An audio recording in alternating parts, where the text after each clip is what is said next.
Brittany Starr, the owner of Star and Badil African Safaris, blogged about this. She joins us tonight. Brittany, thanks so much for coming on the program. Hey, Cam, how are you? I'm good. Appreciate you staying up a little bit late for us. Oh, it's way past my bedtime, but I do it for you. Well, thank you. All right, so what obviously as an outfitter, as someone who helps people go to Africa on safaris, I'm guessing that you're more than a little bothered by what you're seeing directed at Corey Cogdell. Yeah, it's really crazy. First of all, I just can't believe, that she's getting these death threats and her family, everybody's being threatened. It seems crazy to me that people think they can get away with that kind of stuff.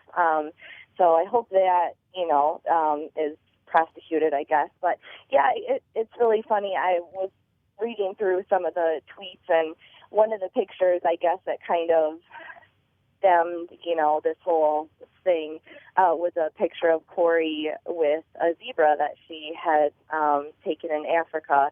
And one of the comments and this was on Twitter that I saw it, one of the tweets that commented on it said, how, you should be ashamed of yourself for shooting an endangered animal. And I think I almost fell out of my desk chair. I mean, it was like, really? I just don't understand where people come up with this stuff. Zebra are not endangered. End of story. That's all there is to it. They're not. But anti-hunters, I think they have this mindset that they think up whatever they want, and then it just becomes real to them when that is not the case. Yeah, So. no, I think you're right. And again, I think part of it is, I mean, look, we all tend to come to things with our own perspective. And if the only time that you've ever seen a zebra is in a zoo, then maybe you're thinking of a zebra as a zoo animal. But, if you live where zebras run wild, you may have a very different take on zebras and their net benefit to your local community when they're eating your crops and things like that. Right. And so when these hunters come in, all of a sudden these animals can go from being pests or nuisances or threats to being a renewable resource for these communities that can lead to a lot of positive benefits when these herds and these wildlife are actually managed.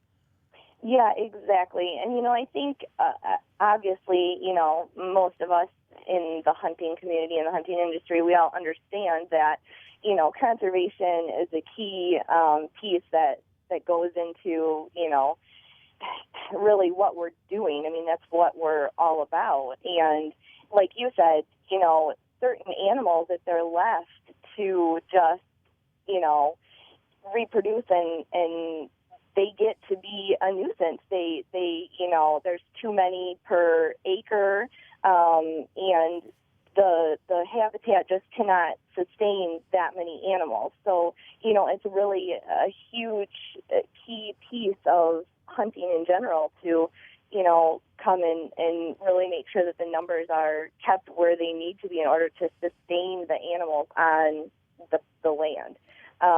So I think, and even looking back at the whole big thing with Donald Trump Jr., how everybody was freaking out on him because he shot an elephant. I mean, Right. that elephant was a nuisance animal. It was trampling, the villagers. It was trampling where they lived. It was doing all sorts of harm.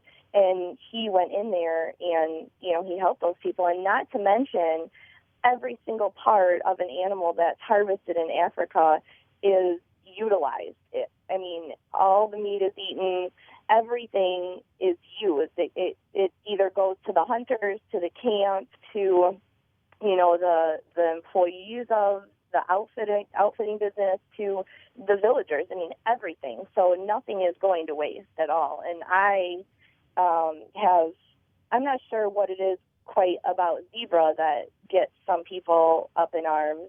Maybe it's the stripes, and I kind of talked about that a little bit in my recent blog post. But, I've personally eaten zebra, and it's actually really delicious. So, I don't really know what the thing is with the zebra, but they're just like any other animal, and they need to be, you know, they need to be sustained. They need to be kept at a certain number in order to keep everything in balance. So they need to be harvested. I mean, it sounds like, Brittany, you know, more than anything, what I think is needed here is that perspective.